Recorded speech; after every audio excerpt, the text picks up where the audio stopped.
Hello, assalamu alaikum everybody. Hope you're all safe, sound, and healthy. And I'm back because I actually remember some of the things, the other things that also I needed to add to the list of what we really need to talk about. The weather is nice, by the way, in the sense that it's very humid, but it's very breezy as well. So take what you may from that.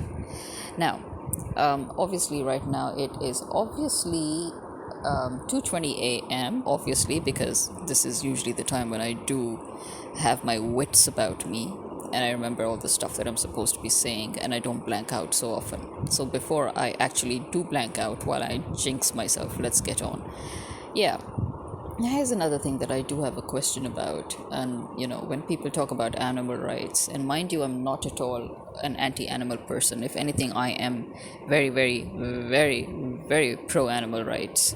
And that is where my problem lies now, because to me, to that extent, I have gone or thought and concluded that we are actually messing with the animals more in the name of animal rights than we ever had before. For example, people who love animals, you do realize that animals have a different world, a different lifestyle, a different, they have habits, different habits, eating habits, toilet habits, life habits, basically. They have a different nature. And I understand that cats and dogs are essentially domestic animals, yes. So are cows and sheep and all, yes. So are chickens, fine. But now, here's where again we go wrong, I feel, or at least I have concluded in my own way. If you look at the past again, when life was simple, life wasn't just simple for people, but people had the common sense to keep it even simple or simpler for animals. And that is why you had farmhouses, or you had houses that had large areas or spaces that they could dedicate to the animals, so the animals could run freely, run wild as much as they could within that compound, or within the house boundaries, and stay as close to their natural habitat as possible. See, get it? Now, my problem with animals today, with the people dealing with animals today, is you do realize that you have tried to humanize the animals. You're not just keeping them as pets that you're caring for them. I understand the emotions, because yes, I've been there, done that, in the sense where I have loved my pets to bits. We all have. But in many countries and societies like ours as well, we don't try to go overboard. We do not encourage ourselves or our kids to go overboard when it comes to taking care of dogs and cats and all, and that we do not try to humanize them. Although I do see that more and more humanizing has occurred. Again, you see, with cats, it's okay, but then now notice with cats now, more and more people are also cooping cats up, right? Because they're expensive, they get stolen. Dogs get stolen. Our Great Dane got stolen, and since then, we just never had the heart to keep any other pet. But the point is, first of all, I am against caging birds, period. I don't even think that I need to explain myself there. I think that I have talked about it in various other ways in my podcast as well, with regards to the human psychology of how you love birds because they can fly, but then you want to cripple them and cage them. I don't see anything positive about that mentality or that psychology of the human kind, okay? If anything, that precisely shows exactly why I am averse to the human mentality. Right there, right there. It describes the human mentality. Even a picture is not worth 1,000 words. Then the act, this very act in itself even goes beyond a picture. You love a bird because it can fly freely up in the sky, and then you cage it. And that's exactly how you behave towards your kids, and that is how exactly you behave towards other animals. You're basically crippling them to suit your lifestyle, to suit your needs. I think that it should be declared a crime, really, to cage a bird, because a bird belongs up there in the air free. A bird symbolizes freedom, right? In our psychology, a bird symbolizes freedom. So you're trying to show what kind of a sadist you are, that you want to tie up that bird and, just put it in a cage and never let it fly again. So you're basically showing that you want to control that bird's freedom, which is what you're doing with, again, the people around you. It shows you're imperialistic, you're narcissistic, you're God complex, basically. Okay? So don't even try to argue with me on that point. Now, coming to dogs and cats. Why the frack are you making them wear sweaters and shirts and jerseys? You do realize that God has given them fur, and each breed has a particular kind of coating of fur suited to the climate it belongs to. So, first of all, you will bring a dog that probably belongs to a different climate into a different climate, and now you have to make that dog adjust to that climate by shaving it off or letting it grow more fur or making it wear sweaters or whatever. Okay, I get that. I so get that. But humanizing your dogs by making them wear things that are adorable, that make them look sweet to you, that is so stupid. You are actually, I would say, if I were a dog, I would say you just humiliated me, seriously. I mean, you are trampling on the animal's self-respect, please. And yes, animals do have emotions, they do have self-respect. It's fine that they're, kowtowing to all your whims and your fancies and fantasies, but there is really a limit to that, and you need to know that limit. Dogs are very loyal creatures, so they're not going to really say anything to you until you've really crossed that line. But seriously, you already are crossing that line as far as they're concerned. Okay, same as with cats. Cats are very, very curious animals. They love to explore. You want to, you know, put them in that boundary, within your home, especially nowadays when most people have flats and, they don't actually own an open area or open spaces, so it makes it, you think you can make, obviously, listen, every animal adapts to every situation in life, just like how human beings do. But why force the animal to adapt just to make your life easy? That's what I just don't get. Similarly with the food, the cat food, the dog food, you do realize that they need honest to God food. Like how you've been putting junk into your body, you think that all these hi-fi pet foods that are coming out and being churned every day are supposed to be good for them. Again, where's the proof? Where's the proof? To me, all I see is processed food. And then I see that the animals that are living with humans are more prone to cancer and other diseases than if they were actually running wild. So you have weakened their immune system by trying to humanize them and their lifestyle, and then you're giving them processed foods while you're swearing to God and up to high heaven that you're giving them good quibbles. But at the end of the day, you're literally killing them by giving them a lifestyle that was never supposed to be theirs. So, how is it that the animal rights people just don't know this or don't notice this? I stopped keeping pets because I felt so deeply emotional about their well being, about their state, about their freedom, about them in their natural form, that I just stopped. And I do not encourage anybody around me to keep pets because, okay, now you have a cat or a dog, now you have to neuter it. You do realize that if there's anybody who needs neutering, it's you yourselves. The human population is the one that needs to be controlled, not the animal population. Thank you very much. The animal population is already a bit too controlled as it is, thanks to our uncontrolled population. We've taken over the whole goddamn earth. We've taken over and encroached upon their natural habitat. We have already screwed them and their lives, So why would you go and extend that, Seriously, what is wrong with you people? Why would you go and now start neutering them because, oh, you cannot afford for them to have puppies? Well, you know what? Don't keep them. Or keep them when you know that you can afford to take care of them just as you would take care of your kids, by keeping them in their natural, at least as natural as you can, state, and letting them just freely do whatever it is that they need to do and follow their own natural life cycle. Okay? Yeah, okay. Obviously, a female cat needs, because if it's her mating season and she doesn't get to do it, then okay, according to the doctors, she's in pain, so you need to neuter her. Okay. Why put her through that just to make your lives convenient? Although, as I said before, I actually understood and got all of that. But the older I'm growing, the more I'm thinking, why? Why are we doing this? What's wrong with us? You know, you love animals? Make a shelter. Yeah? Make some sort of a sanctuary.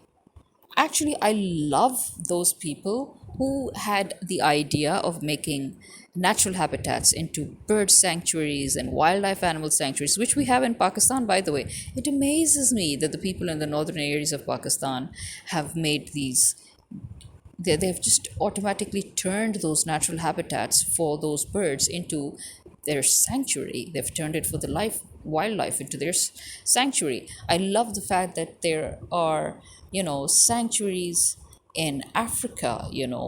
I love the fact that they have these huge natural habitat that they have not tried to control by creating boundaries or fences and all within that whole area. The safaris, I'm talking about the actual genuine African safaris, where they have tried to leave everything as natural as possible, and the barriers are hardly visible to either the animals or the humans, and it's only the main barriers on the outer sides that mark the boundary of the beginning and the ending of the safari that is there, and that even is really barely visible enough to be called existent.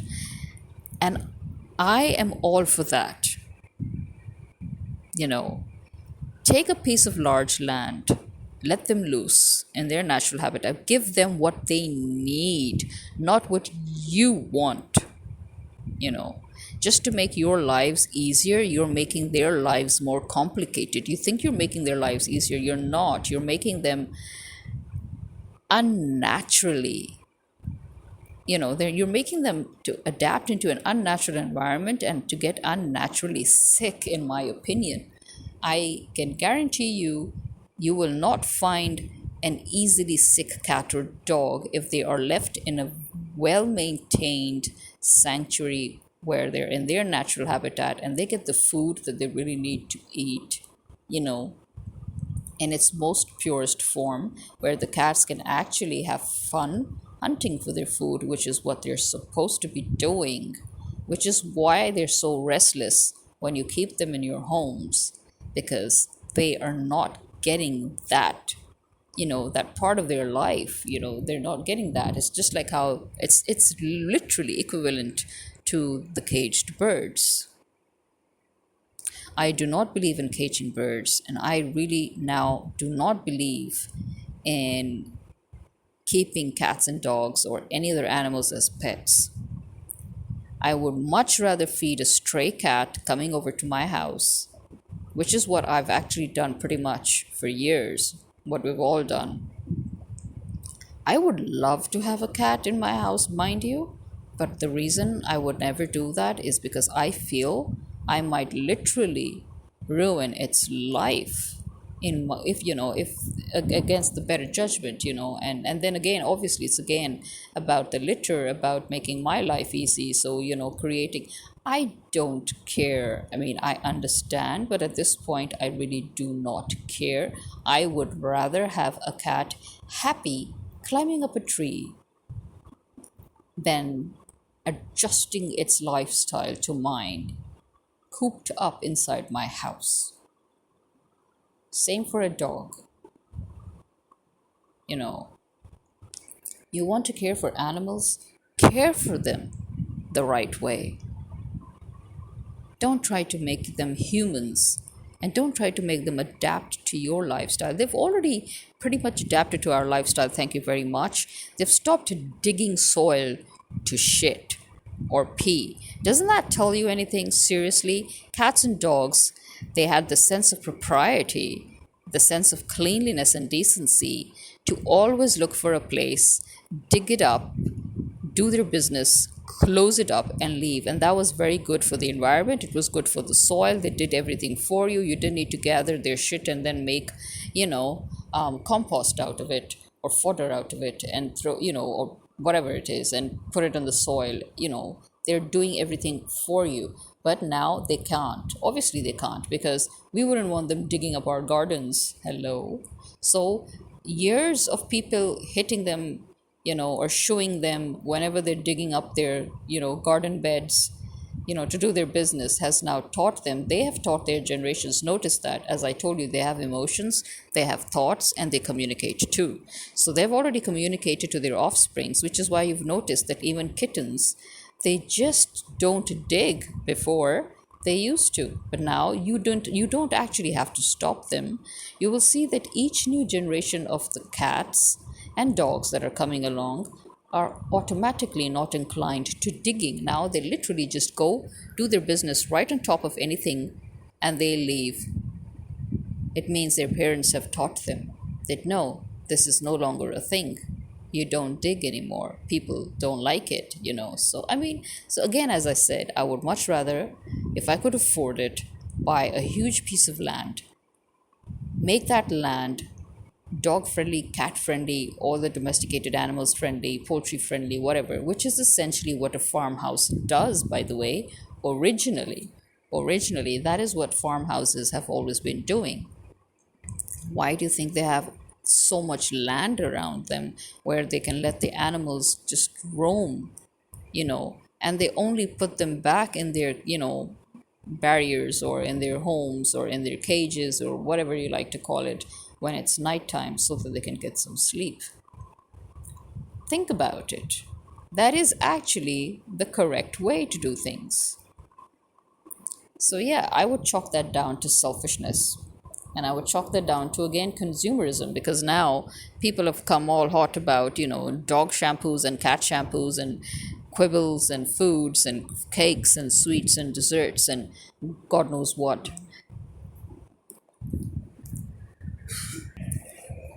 And I got interrupted, so I've actually literally forgotten. I mean, I remember the subject, but I've forgotten where I ended. Anyway, point being, get a land, adapt that land to the needs of the animals that you want to keep. That's the original, traditional, best, simplest way. You're not simplifying their lives, you're simplifying your lives. And I'm not okay with it. And I really have a problem with people who claim to work on animal rights and not realize this, while they're so busy talking about livestock and chickens and cows and all, which, by the way, I'm all for as well, because, hello, what people do not seem to realize is the whole point of halal meat is not just in the slaughtering, it's also in the breeding. So in Islam, the kind of meat that you eat is not just dependent on how you kill the animal, but it's dependent on how the animal has lived, how you brought up the animal, how you treated the animal prior to its death, and what you fed it. All of these factors are what make an animal that you're eating halal or haram. Keep that in mind, okay? So, there we are. And again, consumerism. Yeah, because listen, so all the dog toys and the dog food and the cat toys, and give them something that they can really, really work with, play with, chew on. As I said, I understand all of that, but you need to understand that this is going way beyond what your dogs and cats and other pets really, really want, need, or require. And you need to work on that instead of having them work to suit you. So, yeah, this is how much I care about animal rights. So you can see why I scoff now. As I think, I actually never scoffed. But it's now, literally now, as I am doing this podcast, I feel like I should scoff at those people who call themselves animal rights activists, when the very core of the matter is missing from them. or they seem to be missing the foundation, the core, the key of this whole problem, with regards to animal rights. But again, okay, to each his own. Because again, I also do believe that one should not impose one's thoughts and beliefs on others. But this is just my thoughts, my beliefs, my opinions as I have reached this age, and with all my experiences, with all my observations, and with all my thoughts and whatever I'm seeing around me, I've come to this conclusion. I love animals. So I do not want to control them. I do not want to keep them. I do not want to make them eat what I want. And I certainly do not want them to live the way I want. So it's exactly the same rules we should be applying to all living things. It's a rule that we never apply to human beings, for crying out loud. I mean, that is why the world has had so many wars and is still edging towards another war. It's because of that imperialistic, that God complex stupidity that we have these psychopaths running around strutting, doing all this. It's that mentality. It's not just towards the animals, it's towards other human beings. So, what do you expect from a world like this? I expect this world to implode, self destruct, burst into flames, and very rightly so. So, yeah, talk about consumerism and talk about environment and see how you're affecting both in the name of your so called animal rights. Okay? I don't think I need to spell that out for you right now because I've already talked about it. You need to understand the conclusion here right now. Now, on to the next.